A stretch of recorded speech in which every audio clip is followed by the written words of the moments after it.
जळगाव विधान परिषदेचा तिढा सुटला. शिवसेनेच्या बंडखोर उमेदवार रेश्मा काळेंचा अखेर भाजपच्या उमेदवाराला पाठिंबा. एकनाथ शिंदेंच्या भेटीनंतर रेश्मा काळेंची माघार. नाशिकमध्ये महायुतीतील नाराजी नाट्य कायम. राष्ट्रवादीचे आमदार हिरामण खोसकर नरेंद्र दराडेंवर नाराज. 5 वर्षात कुठेही काम केलं नसल्याचा आरोप. अमरावती विधान परिषदेमध्ये काँग्रेस समोरील पेच कायम. उमेदवार हर्षजित देशमुख अजूनही रुग्णालयातच.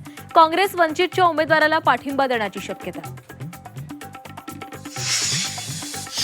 अर्थखातं फडणवीसांकडे ठेवणं यातच शहाणपण आहे. सध्या अर्थखातं सांभाळत असा एकही नेता नाही. खासदार संजय राऊतांचं मोठं विधान. नागपूर शासकीय वसतिगृह प्रवेशावरून वादाची शक्यता. उपवर्गीकरण लागू केल्याचा संघटनांचा आरोप. समाज कल्याणच्या जाहिरात कॉलममध्ये मातंग मेहतर इतर एससी असा उल्लेख. स्टँडअप कॉमेडियन प्रणित मोरेनं मागितली माफी. वादग्रस्त व्हिडिओनंतर प्रणित मोरेची माफी.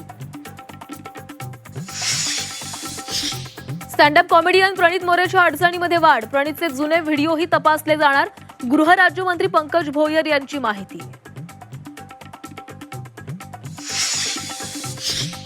नाशिक शालार्थ आयडी प्रकरणात महाघोटाळा. 854 पैकी 750हून अधिक शालार्थ आयडी बोगस असल्याचे तपासामधून उघड.